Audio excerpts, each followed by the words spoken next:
Yeah, so let's get started. So this morning, we're going to be talking about improving mechanical reliability of electronics. And two months ago, I introduced the electronic reliability webinar, looking at all 5 aspects here of different areas of electronic reliability: electrical, thermal, mechanical, comprehensive multiphysics, and reliability physics analysis.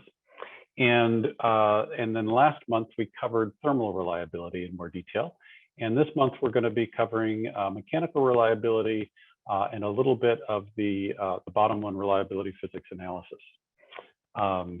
We're going to cover kind of common mechanical failure modes, how ANSYS can be used to analyze these in detail, and then how to use ANSYS Sherlock to identify where you want to analyze the details for your electronic assemblies.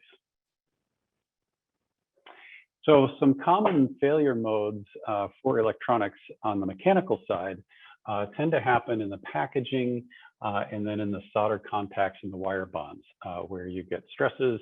And as you can see in some of these pictures, you get cracks happening from too high mechanical stresses, or in the bottom right, maybe a failure of the package where you then get some corrosion.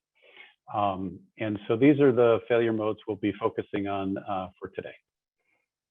And typically, there's a whole host of different failure protection schemes that you would use in the design stage to try and guard against these kinds of vibration or shock or fatigue or moisture errors. And they include such things as sealants, putting in an anti-vibration frame, having an enclosure, doing conformal coatings or potents or staking, and or some sort of damping or shock mounts. And so the idea here is to find out before we've actually designed the part, before we actually created it, are these schemes adequate for the kinds of shocks or vibrations that the products will be seeing in their lifetime.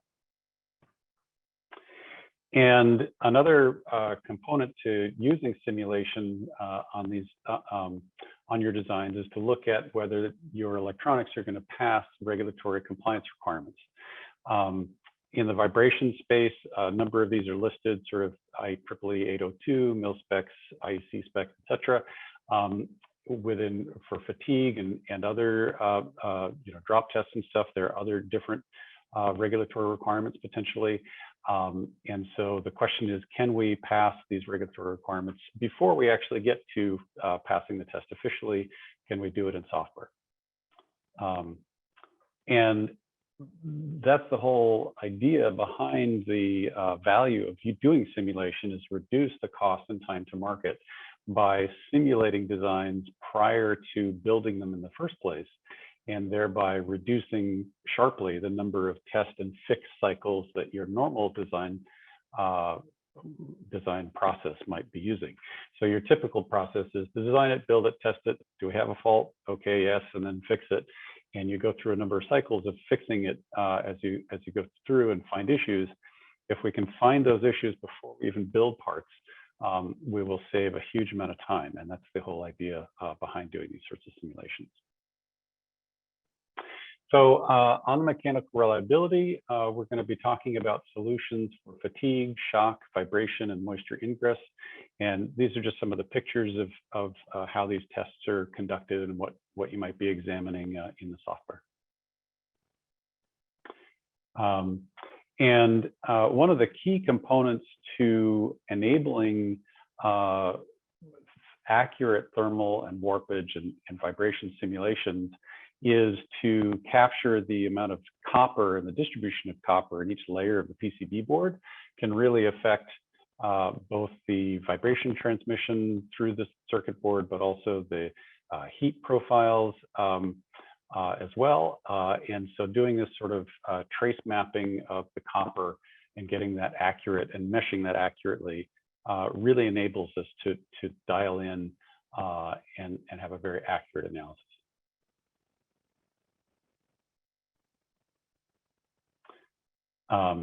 So on the shock and vibration side, I wanted to go through some of the how ANSYS does these sorts of analyses in more detail, and then we'll fold that back up into how we would start on the reliability side. So for doing this sort of structural analysis, when it comes to static or static analyses, will this part break? Those are on the order of tens of seconds, hundreds of seconds a minute. But when we start looking at drop or impact tests, you might have a much shorter time horizon, 0.1 seconds. And then obviously, if you're doing ballistics or hypervelocity impact or something else, you might have even shorter time frames. And so ANSYS has both implicit methods and explicit methods of solving these types of structural dynamics problems to really get at what's going on and will the part break and how will it react to your conditions in use. And for shock and vibration, typically you'd be using half-sine pulse excitations and evaluate the response spectrum or a transient, which can be explicit, like we were just showing in the last slide. On vibrations, ANSYS can do random vibration analysis or harmonic vibration analysis to get a sense of what are the harmonic frequencies of the PCB board, and does that interact with the vibrations it's seeing, to really get a feel for what's going to happen and where things going to break down and affect your parts. And on the drop test side, there's a package called ANSYS LS-DYNA, which models these highly nonlinear events acting over a very short time duration. Anytime you're looking at phenomena that are less than a second, you would want to start looking at LS-DYNA, and that simulates fracture, cutting, failure, buckling, impact, drop, lots of different short time frame scale events that you want to make sure your parts survive. And then on the moisture and hygroscopic effects, when you're looking at that, ANSYS uses Fluent to analyze packages, doing convection analysis, whether it's with temperature effects or whether there's other stresses, vibration, or coupled thermal vibration effects. You can do both. And then you can look at where you might have moisture trapped in a component and hygroscopic stresses developing, and then look at delamination and popcorn effects and so forth, to determine whether your packages are moisture resistant. And then on the fatigue and fracture side, there are many different ways of looking at fatigue and fracture. We can look at it from a solder joint fatigue techniques, classic fatigue techniques, where you're looking at stress life and strain life approaches. You can compute the life, look at harmonic and random vibration fatigue. So all of these different ways of calculating fatigue, ANSYS Mechanical has ways and methods of doing this. And similarly on the fracture mechanics, if you're looking at fracture, there are different stress intensity factors or J integrals, et cetera, and different ways of looking at crack growth and delamination. And you can examine a number of different methods using ANSYS software. And as an example, for solder joint fatigue in particular, which is very relevant to electronics, typically the Darvaux approach is used at a more general level. And then if you need to do a more detailed analysis, there's a detailed way to do the Engelmaier analysis to look at solder joint fatigue and analyze solder joints. As an example, the Darvaux method simulates at least 3 thermal cycles and calculates the accumulation of volume averaged nonlinear plastic work to look at solder balls and areas where they're potentially cracking.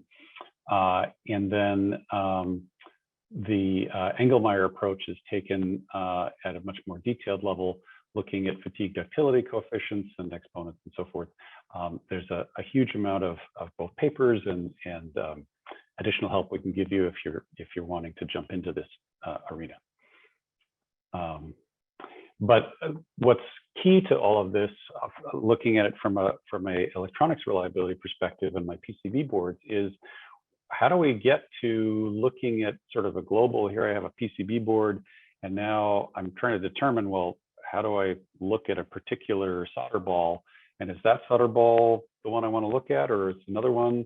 Or do I look at multiple ones, et cetera? And so what ANSYS allows you to do is to look at the stress strain field, whether that's thermal or whether that's mechanical, of the entire circuit board to determine where on the board you would want to focus in on and do a submodel of the actual solder bump. So for this ball grid array that we're seeing here, you can tell that on the edges and the corners in particular, you might have the highest stress areas, and we're going to focus on those high stress areas first so that we know if that area survives the vibration or the stress that we're putting it under, the rest of the model, the rest of the ball grid array will probably be good. And so that's the approach that's taken here, is to do these submodels in areas of very high stress to verify and validate that the entire part will survive. And on the fatigue side, for harmonic and random vibration analyses, this is done by looking at a spectral distribution analysis, and there are different statistical methods of looking at that, whether it's narrowband, Steinberg, or Wersching. Again, there's more details here that we can go into maybe in another session or so when you're jumping into looking at harmonic and random vibration and fatigue. So having gone through some of the specifics of how ANSYS approaches looking at fatigue and vibrations at a more detailed level, how do we now integrate that into our reliability analysis?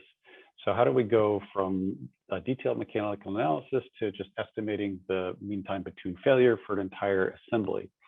And then how do we narrow down to one particular issue or an area of a board as a focal point? And so I wanted to introduce here something called Sherlock, which is an automated design analysis tool that examines and does this sort of mean time between failure calculation for electronic assemblies. And what it does is it starts out with simply the board components and board layout, and then immediately starts predicting what the potential lifetime for each individual component would be. And that allows you to focus on particular areas of the board or particular components. And then, as we were mentioning before, looking at the high stress areas and dial in and make sure that the board will take all of the different stresses that you're putting on it. So Sherlock has been developed and used for a number of years. And what ANSYS has found is that organizations that look at use Sherlock within these sort of 4 different stages get the best return on investment. And those stages are first initial part selection or BOM creation. So when you're first creating the product and doing those initial selections, once you have that, if you start using Sherlock, that'll start narrowing in on what you need to focus on. Similarly, doing a preliminary design review or initial part placement area, that 2 parentheses area. And then on your critical design reviews, your finalization of your bill of materials and layouts, those are appropriate points to use Sherlock. And then once the board and assembly is in manufacturing process review or doing design for manufacture, that's again a last stage that Sherlock is very useful. Those are the areas where you can sort of affect the design. And if you find an issue, it's much easier to correct it within software than it is when you have started building hardware. And then more specifically, if there are particular areas of the design that are at issue, laminates, coatings or pottings, halt testing, some test plan development, those are also opportunities to use Sherlock. But it's a less global view. It's more kind of dialing in a particular part. So as I mentioned before, Sherlock calculates the mean time between failure for each individual component on the board. So you have a bill of materials on the board. It'll calculate what a mean time between failure is for each of those components. And it does that in a variety of ways. So it has a huge database of your typical capacitors and IC chips and so forth, resistors, typical components that are on a board. It's got a very detailed database of FR4 and copper and all the different board components that you might encounter, and then uses that database to examine for typical stresses that you define. It'll then do a very brief analysis of vibration fatigue and what kind of lifetime am I going to get from vibration fatigue, or thermal cycling soldering fatigue, or part through hole thermal cycling fatigue. And so and then all of that will get combined to get you an overall estimated lifetime for your parts. And so when you first start designing, you might have this being your lifetimes being very short.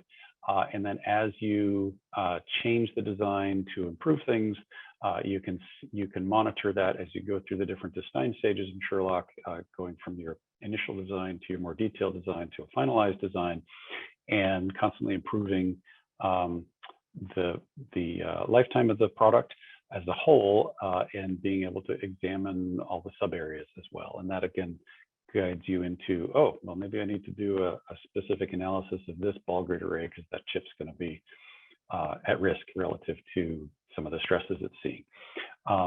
And as you can see on the left side here, a little bit fainter, but there are 15 or 20 roughly different kinds of analyses that you can conduct looking at these sub-analyses. So that's shock, fatigue, natural frequency vibrations, random vibrations, solder fatigue, thermal derating, thermal mechanical analysis, etc.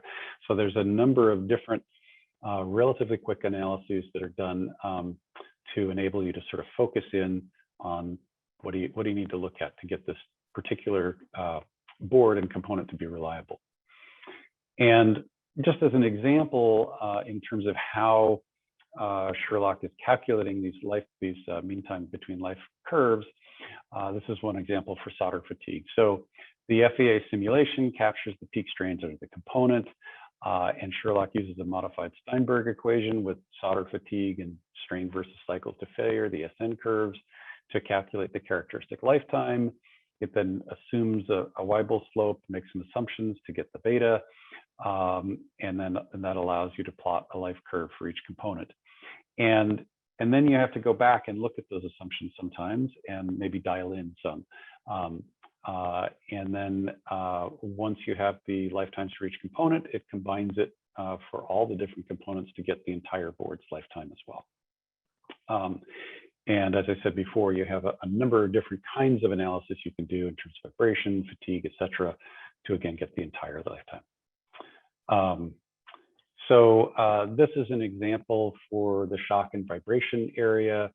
And you can see how this particular sample board has a 3D model, an estimated shock profile in terms of what kind of shock it might be undergoing in its lifetime, looking at the displacement in terms of how the board might bend under those shocks, and then estimates that the J1 and U10 and U9, those three components, looks like the lifetime might be is in red and is not going to last for what your specification is, and that most of the board is good. And this allows you to focus in on those three parts in terms of what kind of stresses are they seeing.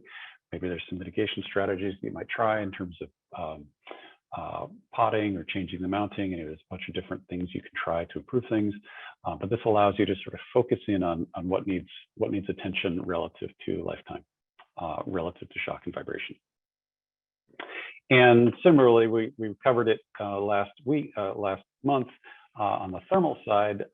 Thermal cycling, of course, is a big lifetime driver or lifetime driving force for reliability on the electronic side. So thermal cycling is an issue, and similarly, thermal cycle analysis, whether it's solder joint fatigue or PTH fatigue, and thermal effects are also covered in Sherlock as well. This is just a very brief glimpse of sort of the interior of Sherlock in terms of the what's known as the product flow. And I'll present the next few slides just a brief analysis of this kind of flow, so you can get a flavor for it as an introduction. But essentially, you sort of start with up in the upper left here, your life cycle conditions and the electronic design files. Goes to get you an initial Sherlock design analysis, and then you start identifying where do I need to focus efforts in terms of my heat sinks or my geometry or my loads or conditions. And that leads you to doing a solid model analysis within ANSYS Mechanical. And there's a script that allows you to start automatically create those analyses and then feed them back and forth to and from Sherlock. And then you'll get out of that strain, displacement, temperatures, stress, etc. And those results will get fed back to Sherlock, and that will then improve Sherlock's reliability prediction. So you start with this, and you maybe do a few cycles here in the simulation side rather than doing it with live parts in the lab, which takes a lot longer. And so you can execute this cycle much faster and really improve your time to market and getting high reliability validated and proven before you even build the geometry. So on the life cycle conditions side, you start with trying to determine, well, what kind of vibrations is my part going to be seeing? Is it just the shaking of an automotive engine where I have a PCB in the engine, or is it something more gentle where it maybe is just in the back of a truck doing vibration for shipping? There's a number of different potential types of shock or vibration that you could experience. And then within the program, you'll have descriptions of drop-down menus. This is very simple to sort of grab your typical conditions you might experience. And then, of course, you can modify it to whatever, if you know more about some of these shock events, you can modify it to your actual conditions, make it harsher, make it easier, change the pulse shapes, etc. So this is where you sort of start with what are my life cycle conditions, what kind of vibrations or shocks am I going to be withstanding. Similarly, on harmonic vibrations, there's different ways to look at harmonic vibrations in terms of duration, number of cycles, and sweep rate, etc.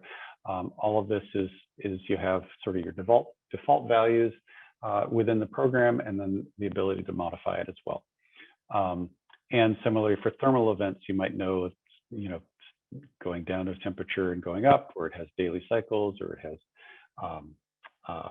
high engine temperature cycles, whatever. That there's obviously very different thermal conditions that any particular part might experience. And you start the analysis by defining those conditions here. And then the next step in the process is simply just to import all of the electronic design files. These are typically your GERBER files, ODB++, that define the traces, where all the parts are, what the parts are, the bill of materials. This is after you've done your initial layout. And with that, you can then start doing reliability analysis and looking at looking at the stress and strains and you know, how these might perform on the reliability side. And then on the pre-processing side, once you've started focusing in on, I have this particular ball grid array has really got an issue. Now I need to focus in on the solder balls for that ball grid array. And then you can start building that analysis within ANSYS Mechanical and sending that analysis to ANSYS Mechanical. So this is one example here of a modal analysis looking at vibrations, where we can see that when this board was vibrated, the highest level of strain and stress is in the middle of the board. So maybe we want to take these ball grid arrays and move them away from that point. Maybe we need to do something else to protect those areas. And it's these sorts of pictures that really enable you to focus in on which areas of the board do you need to look at next. And then, as I said before, those analyses of stress and strain then get fed back to Sherlock to improve the estimates, the sub-estimates for different kinds of thermal fatigue, vibration fatigue, et cetera, to look at your entire MBTF failure rate for the entire board, and go through that cycle of looking at where do I need to improve, and then improving it and dialing in. And so this is just one example on mechanical vibration. You might look at changing the loading, changing how it's mounted, changing what the direction of the PCB is, and then seeing what the response is relative to improving lifetime. And doing this sort of simulation allows you to really dial in and get to improved lifetime and or validation that you will hit your regulatory targets in terms of compliance as well. So while Sherlock does not tell you what to do in terms of what are mitigation strategies, it does allow you to test them. So we can look at if we change pad size or switch the package or change the laminate. There's, you know, hundreds or tens and hundreds of different things you can do relative to improving mechanical shock and reliability. But you can now test them and see, does it really make a difference or not? And dial in and get down to hitting your targets in terms of reliability and also, you know, avoiding recalls, which can be very expensive, etc.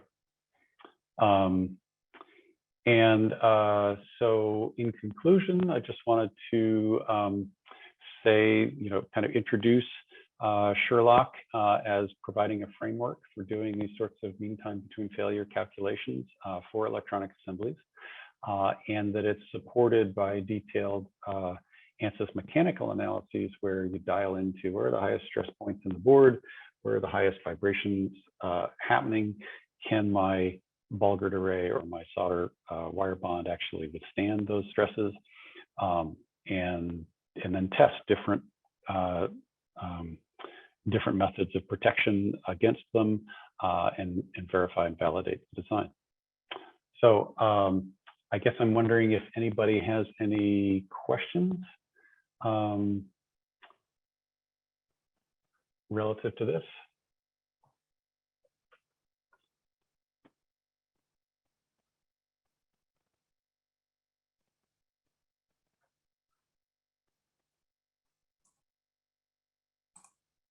So Bent, I know it looked like you were trying to had some full screen issues. We will be putting this out on the web again, so that you'll be able to go back and look at it again if that was an issue. As a video, we are recording this.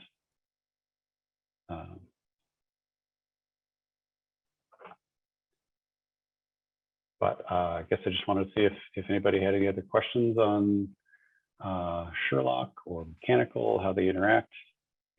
We definitely kind of did a whirlwind tour just of the capabilities. There's definitely more to dive into in terms of specifics, how to conduct the analyses. But we just want to be be sure you know we're here for helping with that sort of thing with support at ketiv.com, as well as just contacting me or marketing.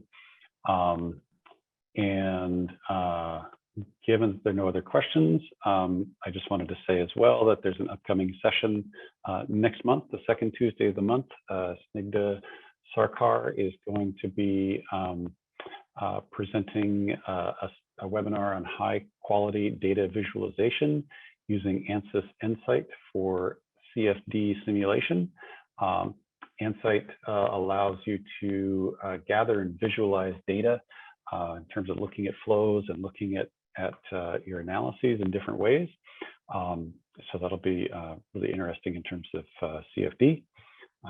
And just have you mark those on your calendar as well for those interested.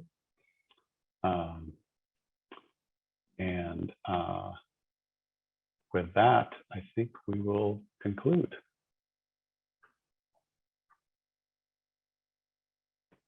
So thank you everyone for your participation. I hope this has been helpful. I think at this point, this will be the last of our electronic reliability series for now. I will probably cover electrical and multiphysics, which are the two areas we did not cover yet, probably sometime in the fall. But I wanted to make sure the CFD folks got some of their chances to be on stage in terms of the AVAs. With that, we will conclude. Thank you so much for participating.